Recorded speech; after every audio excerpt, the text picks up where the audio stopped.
നടൻ ഷൈൻ ടോം ചാക്കോയും കുടുംബവും സഞ്ചരിച്ച കാർ അപകടത്തിൽപ്പെട്ട് CP ചാക്കോ മരിച്ചതിൻ്റെ ഞെട്ടലിലാണ് അയൽവാസികളും നാട്ടുകാരും. എല്ലാവർക്കും ഏറെ പ്രിയപ്പെട്ട ഒരാളായിരുന്നു ചാക്കോ എന്നാണ് നാട്ടുകാർ പറയുന്നത്. അതുകൊണ്ട് തന്നെ അദ്ദേഹത്തിൻ്റെ മരണവാർത്ത മുണ്ടൂർ എന്ന നാടിനെ തന്നെ കണ്ണീരിലാഴ്ത്തിയിരിക്കുകയാണ്.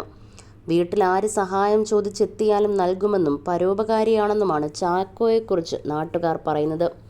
വീട്ടിൽ ആരെങ്കിലും സഹായം ചോദിച്ചു വന്നാൽ എത്ര പണം കൊടുക്കാനും മടിയില്ല.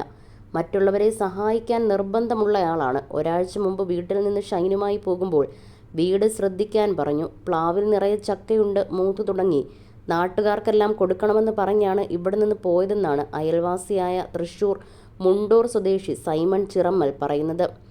മനോരമ ന്യൂസിനോടായിരുന്നു അദ്ദേഹത്തിൻ്റെ പ്രതികരണം. മകൻ്റെ ചികിത്സയ്ക്കായി ബംഗളൂരുവിലേക്ക് പോകും മുമ്പ് വീൽചെയർ ഇല്ലാതെ ബുദ്ധിമുട്ടുന്നവർക്ക് സഹായം നൽകിയാണ് ചാക്കോ മടങ്ങിയത്. പൊന്നാനിയിൽ പലചരക്ക് ഹോൾസെയിൽ കച്ചവടക്കാരനായിരുന്നു ചാക്കോ. ഇവിടെ നിന്ന് തൃശ്ശൂരിലേക്ക് മാറി താമസിക്കുകയായിരുന്നു. 2 പെൺമക്കളും കുടുംബസമേതം വിദേശത്താണ്. 11 വർഷമായി മുണ്ടൂരിലാണ് ചാക്കോയും കുടുംബവും താമസിക്കുന്നത്. അതേസമയം കഴിഞ്ഞ ദിവസം പുലർച്ചെയാണ് സേലത്ത് വെച്ച് വാഹനാപകടമുണ്ടായത്. അപകടത്തിൽ നടൻ ഷൈൻ ടോം ചാക്കോയ്ക്കും അമ്മ മരിയയ്ക്കും പരിക്കേറ്റു. ഇവർ ചികിത്സയിൽ തുടരുന്നു. വിദഗ്ധ ചികിത്സയ്ക്കായി ഇരുവരെയും ഇന്നലെ തൃശൂർ സൺ ആശുപത്രിയിൽ എത്തിച്ചു. ഇന്നലെ രാത്രിയോടെയാണ് ഇരുവരെയും പ്രത്യേക ആംബുലൻസിൽ നാട്ടിലെത്തിച്ചത്. ഷൈനിൻ്റെ ഇടതുകൈക്ക് പൊട്ടലുണ്ട്. അദ്ദേഹത്തിൻ്റെ മരണം തീർത്തും അപ്രതീക്ഷിതമാണെന്നാണ് അയൽക്കാരും ബന്ധുക്കളും പറയുന്നത്. ഏവരോടും കൊച്ചുവർത്താനം പറഞ്ഞുകൊണ്ടൊരു ജീവിതം തുടങ്ങുന്ന വ്യക്തിയാണ്. ദൈവത്തിലേറെ വിശ്വസിച്ചിരുന്ന ചാക്കോ രാവിലെ കാറെടുത്ത് പള്ളിയിൽ പോയി പ്രാർത്ഥിച്ച ശേഷമാണ് ഒരു ദിവസം തുടങ്ങുന്നതെന്ന് പ്രിയപ്പെട്ടവർ സാക്ഷ്യപ്പെടുത്തുന്നു. തിരിച്ചുവരവ് വൈകിയാൽ ചെയ്യേണ്ട കാര്യങ്ങൾ വരെ കൂട്ടുകാരെ ഏൽപ്പിച്ച ശേഷമാണ് ചാക്കോ യാത്ര പുറപ്പെട്ടത്.